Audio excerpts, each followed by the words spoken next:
It was after dinner. I'd spoken to Simon's parents on the phone. I looked up for an early night and I suddenly had this thought. I think it was something his mum had said.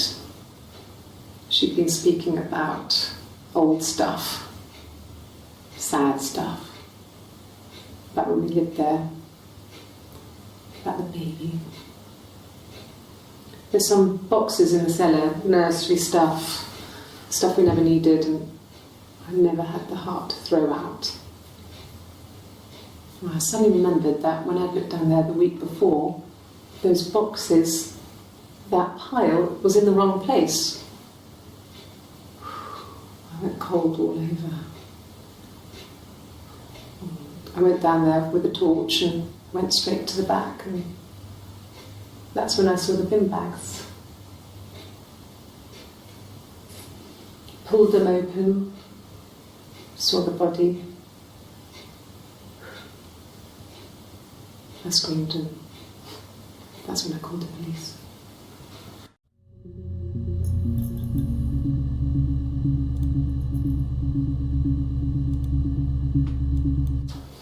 A police station? Yeah. When I was young, we ran away on my birthday. Bob Dylan was playing in London and we thought we could break into his tour bus and have him take us with him. The taxi driver we paid to drop us off, I mean, we'd saved money, pinched a bit here and there to pay for the fare.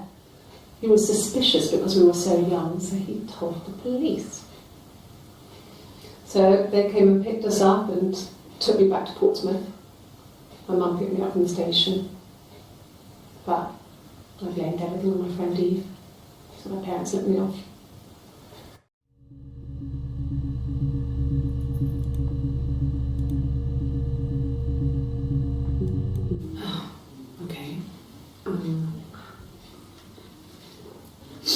I parked up on the street. It was busy, so I parked down the end of the road. I walked up to the house, I knocked on the door, no answer. I took my keys out of my bag, unlocked the door. The main lock was unlocked. I could tell because the key wouldn't turn when I tried to turn it to the left. I walked in. Simon's coat wasn't on the peg. I couldn't see his shoes on the shoe rack. I shouted out for him. I walked straight into the kitchen. He usually sits in there to have a cup of tea and read his paper. He wasn't there. I touched the kettle. It was cold. I looked quickly into the living room. Nothing. I walked upstairs to the bedroom. He wasn't there. I didn't search for him because it was pretty clear he wasn't there. Then I had a shower. Whilst I was in the shower, the phone rang. I think it was Eric, his boss. I didn't answer it. Then I came out and I was just exhausted. So I lay down on the bed and I fell asleep, but I didn't mean to. I woke up a couple of hours later and I was surprised to see no one in the bed next to me. And then I remembered where I was and what had happened. That's when Eric called again. I spoke to him. Then I called Simon's parents. And then I decided to come and see you. That enough?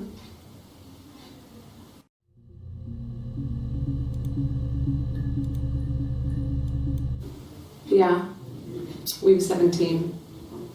It was a nice wedding, people said. Simon looked very handsome in the photos. His parents paid for everything, but he's an only child, so it was important to them. It was what they called a shotgun wedding, but if you looked at the photos, you couldn't tell. The dress was beautiful. It looked like Princess Diana's. The train wasn't quite as long, though. There's a great photo of the bridesmaid helping to carry it out of the car.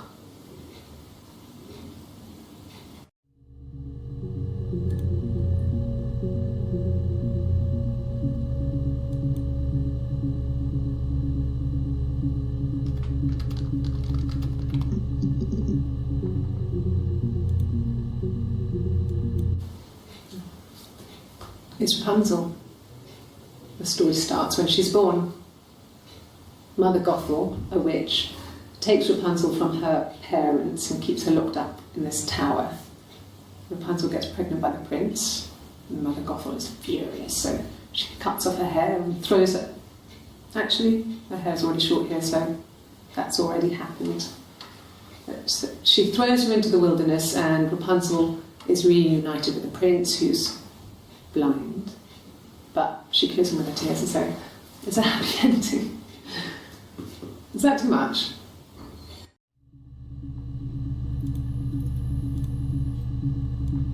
No. The parents decided there would be a wedding. And after the wedding, Hannah moved in with his parents. There was no way I could follow, so we were separated again. I stayed in the attic. It was hard. It's like I suddenly didn't exist. I would sneak out, but in case anyone recognised me, I started wearing a wig. Hannah and I would meet up in the park. I was trying to get pregnant, but I couldn't. I couldn't do it with anyone we knew, so it was sex with strangers, drunk guys I'd met in clubs, in parks and alleyways. I was 17. It felt like I was being punished. But it was Hannah who had betrayed us. I had to stop when one of the guys gave me an STD.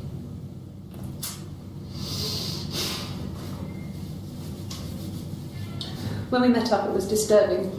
For the first time, my reflection, she didn't look like me. She was fatter, flushed. If anything, I was getting skinnier. I had a hard to look sometimes. We talked about what to do. Was it time to become our own people? That seemed like the right thing to do, but neither of us wanted it. We agreed that her and Simon would get their own place as soon as possible, and then I could move in. And that was the plan.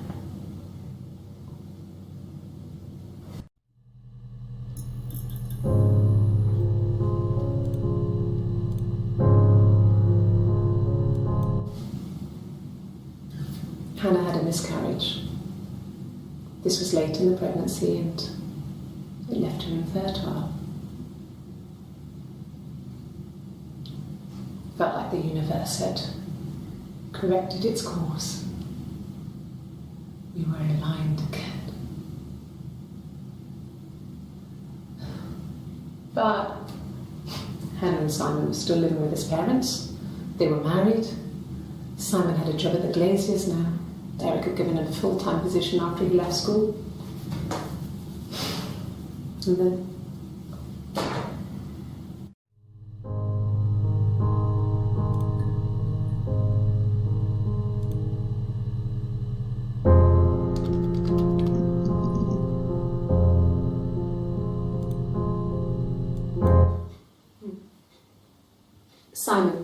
Simon Smith. He works at Ernst Brothers Glass. They do windows, all kinds of glass. Simon does the more special work, mirror making, feature windows, artistic things, really beautiful things.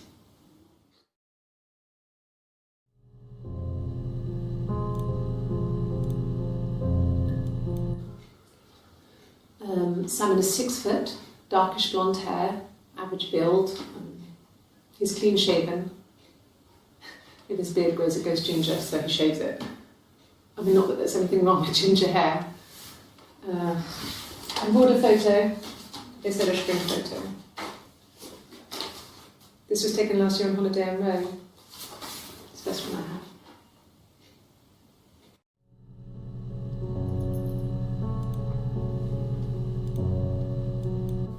It's the Rockington Arms, the Rock.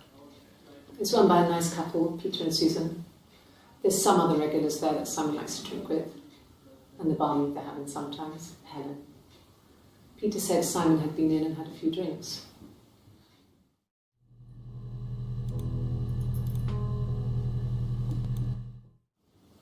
Yes, there's an Amstrad one.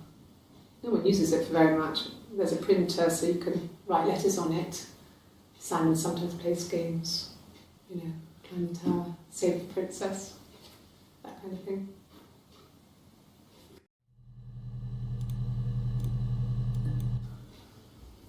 Simon isn't the type to run off or do anything crazy. Someone must have done something to him, or there must have been some kind of accident. So what do we do next?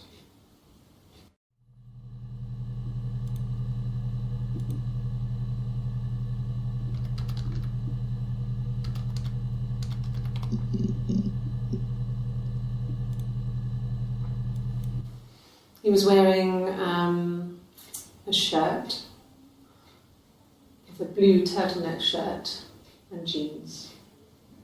He has a watch, it's a really nice one. That was a gift from his boss, Eric. He had his coat, a long grey duffel coat, like Paddington Bear. He would have taken that with him, it's not in the house.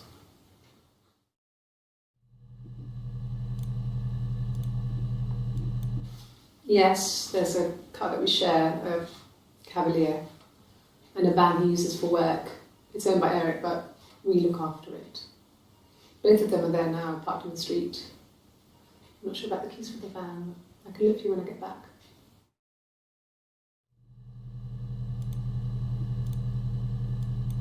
Yes, that would be in his wallet. It's a Visa, a silver one.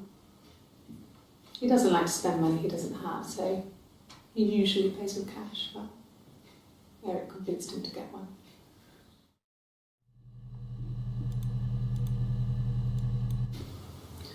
Eric was like an uncle to him.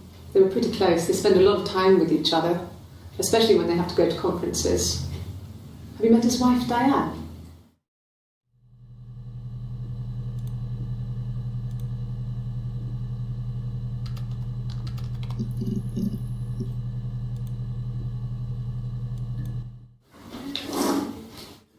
Yeah, that's Simon's watch. It was a gift from Eric. He got it this year.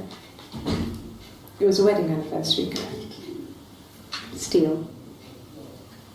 It would have been Diane who chose it. She has really nice taste. That time, it must eliminate me. I was in Glasgow then.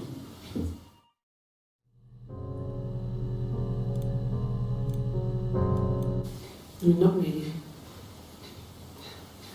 He would go to the pub. He had his drinking buddies there, but no one ever really came back to the house. Sometimes Eric, his boss, and his wife would come over for dinner.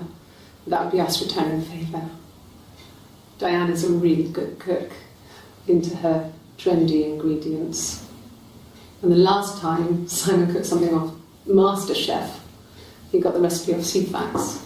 And I did my Lloyd Grossman bit, commenting from the sidelines. I had to find fennel from the supermarket. Have you ever eaten fennel?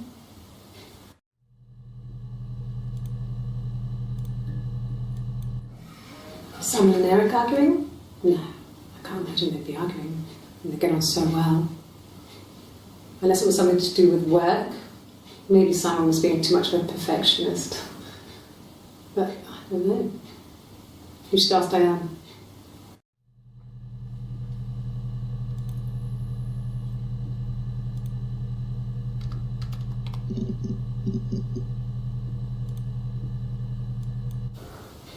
Well, my friend Eve. I mean, she was a friend from when I was a kid. And she was always more popular with the boys, and I used to hate her for it. I mean, really hate her sometimes.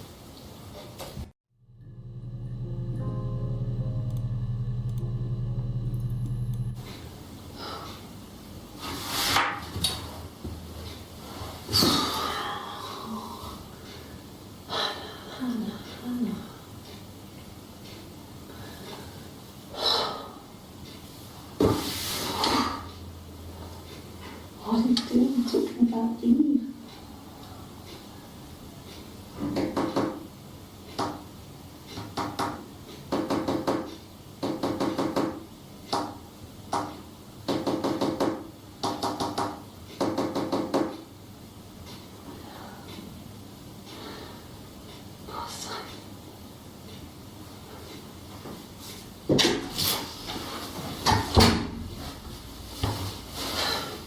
My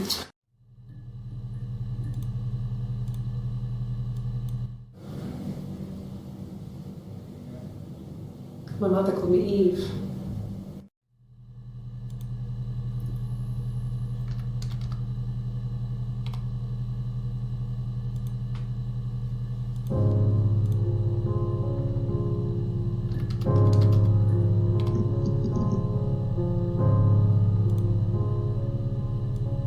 My name is Hannah, H-A-N-N-A-H. It's a palindrome. It reads the same backwards as forwards. It doesn't work if you mirror it though, it's not quite symmetrical, but well, I mean, you get the idea. Sorry. Hannah Smith, I live at 31 Gladstone Street.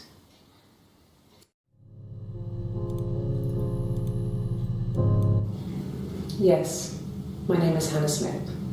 Oh, shit. Sorry.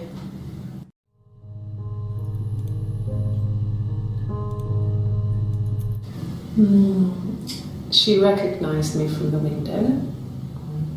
She told me to come inside and she hid me. They had made the attic into a place where Hannah could play. There was a dollhouse. She hid me up there. No one else ever went into the attic. It was her place.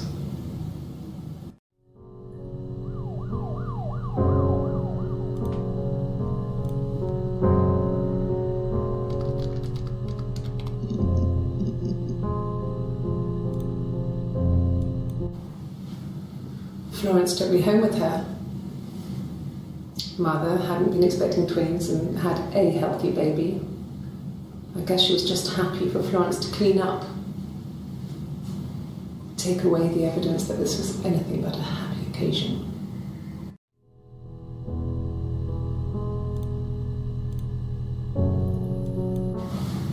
Florence raised me in her home. I never left it. She kept me out of sight. It wasn't odd for people to see a midwife with a baby, carrying in supplies, washing nappies, that sort of thing.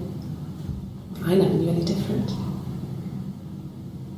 I grew up looking out of my window and seeing her across the road.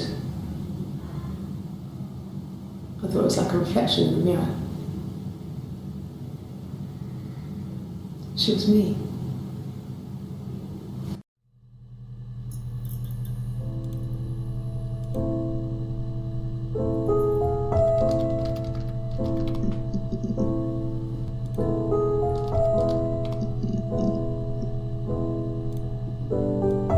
No, I've had enough coffee for today, thanks. Glass of water.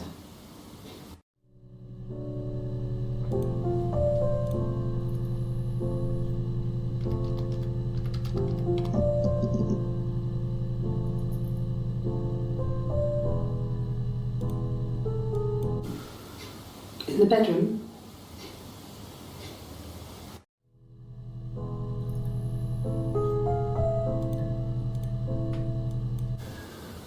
That can't be right. In the bedroom.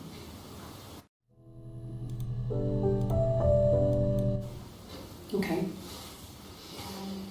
I parked up on the street. It was busy, so I had to park down the end of the road. Walked up, knocked on the door, no answer. I took my keys out of my bag and unlocked the door. The main lock was unlocked. You can tell because the key doesn't turn when you try to turn it to the left. I walked in. Simon's coat wasn't on the peg. I couldn't see his shoes in the shoe rack. I shouted out. I walked straight into the kitchen because he usually sits in there to have a cup of tea and read his paper. But he wasn't there. I touched the kettle. It was cold. I looked quickly in the living room. Nothing. So I walked upstairs to the bedroom and he wasn't there. I didn't search for him because it was pretty clear he wasn't there. I had a shower. The phone rang whilst I was in the shower. I didn't answer it. I think it was Eric. Then I was just exhausted. So I lay down on the bed and I fell asleep, though I didn't mean to. I woke up a couple of hours later and I was surprised to see no one in the bed next to me. And then I remembered where I was and what had happened. That's when Eric called again. This time I spoke to him. Then I called Doug and Eleanor. And then I decided to come and see you. That enough?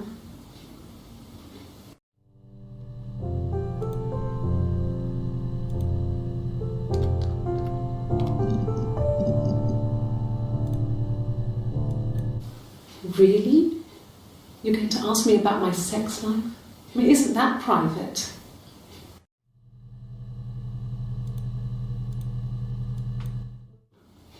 Are you married? How is your sex life?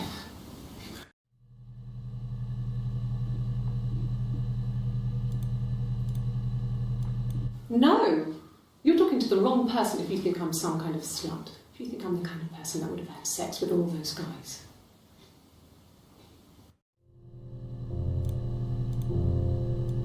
No. I was 15. Carl was older. 17, I think. I was really into him, regardless of how he actually behaved. Lots of drunken teenage sex. We did it in a church once. It's stupid. So he got tired of us and we split up after about 6 months. It was sad, but those early experiences, they help you realise who's really important to you, you know? Family.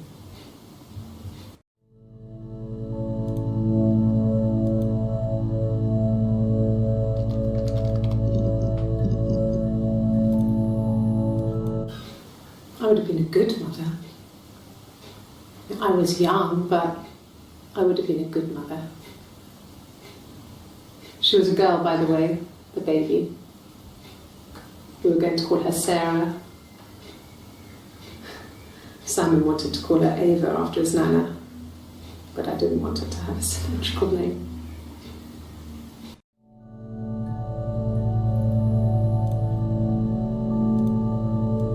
Well, she wasn't my real mother, but she raised me. Do you want to hear the story? It's a real-life fairy tale.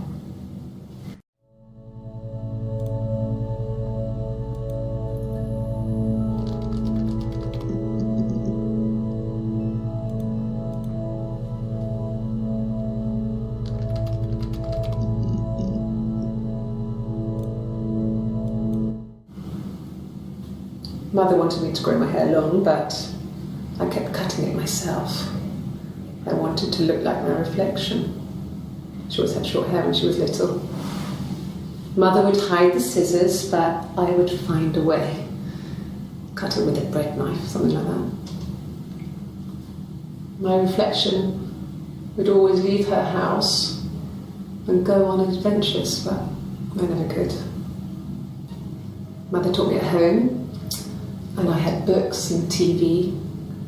Oh, TV was magical, but it was only on when it wanted to be, so I spent a lot of time reading books.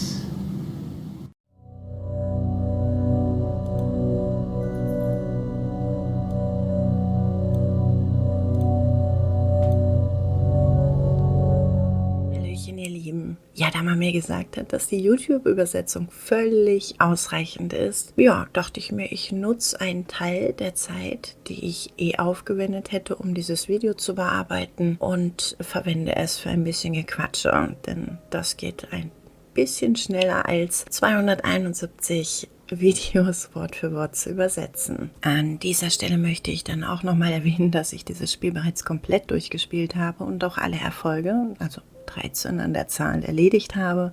Von dem her ist es etwas schwierig, inhaltlich genauer auf alles einzugehen, da ich eventuell spoilern würde, ohne es zu wollen. Was ich aber natürlich erwähnen kann, ist, dass es hier nicht direkt darum geht, einen Mord zu lösen. Denn in diesem Spiel wird selbst nochmal erklärt, dass es sich hier um Archivvideos aus vergangenen Tagen handelt, die mehr dazu gedacht sind, zu erklären, wie alles kam und das Motiv herauszufinden. Und genau das ist unser Job. Wie kam es dazu? Die Story hinter dem Ganzen, und wir stoßen auf eine zerrüttete Kindheit, traumatische Jugend und 2 mehr oder weniger kaputte Persönlichkeiten, die sich zu diesem Zeitpunkt entweder in einem Zwillingspärchen verstecken oder aber in einer Person mit eben 2 Persönlichkeiten. Und ja, bis zu diesem Zeitpunkt des Videos bin ich tatsächlich davon ausgegangen, dass es sich mehr oder weniger um eine gespaltene Persönlichkeitsstörung handelt, also eine Person mit zwei Persönlichkeiten. Um dieses Spiel zu spielen, ist es aber tatsächlich wichtig, dass du verstehst, was dort erzählt wird. Du erhältst gleich zu Beginn ein Schlagwort, Mörder, und mit diesem dann noch 4 Videos. Meine Empfehlung dazu ist, nimm dir einen Zettel, schreib dir Worte auf, die dir in diesen Videos auffallen. Namen, Orte, Ereignisse, halt Worte, von denen du dir bei der Suche mehr erhoffst. Du bist jetzt gerade in der Position eines neugierigen Menschen, der unbedingt mehr erfahren möchte. Und so wie Polizisten in Verhören bestimmten Linien folgen, kannst du das auch hier tun. Wenn dir also Begriffe auffallen, dann tippst du sie oben in das Feld und suchst. Werden dir neue Videos angezeigt, so erkennst du sie an einem Symbol in Form eines Auges. Die neuen Videos musst du dir natürlich anschauen, ansonsten werden sie nicht gewertet. Selbstredend enthalten aber auch die neuen Videos wieder Worte, die man dazu verwenden kann, weiterzusuchen. Die Worte selbst bestimmst du alleine.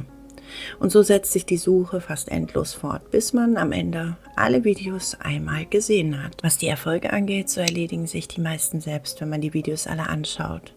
Etwas spezifischere Erfolge gibt es aber auch und einen Erfolgsguide habe ich unter diesem Video per Link beigefügt. Da ich aber an dieser Stelle bis jetzt außer dem Spiel, welches ich in der letzten Folge eingefügt habe, noch auf keinen weiteren Extra-Erfolg gestoßen bin, werde ich hier an der Stelle auch noch nicht so viel dazu sagen. Denn ich möchte nicht der Versuchung erliegen, vielleicht doch zu spoilern. Wenn du allerdings natürlich doch super neugierig bist, kannst du natürlich auch einfach auf den Link klicken und dir die Erfolge dann nochmal anschauen. Allerdings wirst du dir dann selbst ein bisschen was wegnehmen, denn ja, wie gesagt, viele Erfolge erledigen sich von selbst, aber diese spezifischen beziehen sich dann doch eher auf das Ende des Spiels und ich denke mir, wenn man so ein Spiel kauft, dann sollte man es erstmal selbst versuchen, bis zu dem Punkt, wo man halt wirklich nicht mehr weiterkommt. Den Punkt hatte ich auch erreicht irgendwann. Mir fehlten noch verdammte 6 Worte beziehungsweise Videos und ich kam einfach nicht dazu und dadurch bin ich dann eben auch auf diese Links gestoßen und auch eben auf einen ganz heißen Tipp, mit dem man das Spiel tatsächlich auf keine Ahnung, vielleicht 1,5 Stunden verkürzen würde, wenn überhaupt. Und dann auch nur wegen der Dauer der Videos, die man sich anschaut. Aber all das kommt noch, all das werde ich natürlich auch noch hier öffentlich machen und ein bisschen verbreiten, um eben den Leuten die Möglichkeit zu geben, dieses Spiel dann halt auch wirklich bis zum Ende spielen zu können. Viel mehr möchte ich an dieser Stelle erstmal nicht dazu sagen. Ich möchte dieses Spiel an dieser Stelle auch noch nicht beurteilen, da ich noch 2, vielleicht sogar 3 Folgen davon hochladen werde und ich denke, es ist halt nicht so besonders gut, wenn man dann nach der 2. Folge, also quasi nach dem Start, direkt schon ein Urteil abgibt, auch wenn ich es natürlich schon durchgespielt habe und auch schon meine Meinung darüber habe, denke ich doch, dass man dem User an sich nicht das Spielvergnügen nehmen sollte, indem man quasi seine eigene Meinung in den Vordergrund stellt. Von dem her wird das erst ganz am Ende passieren. Genauso wie eben der heiße Tipp, den vermutlich jeder kennt außer mir. Aber was soll's, nicht wahr? Was soll's? Ich wünsche euch an dieser Stelle noch ganz viel Spaß, einen wunderschönen Tag, passt auf euch auf und bleibt gesund. Bis bald.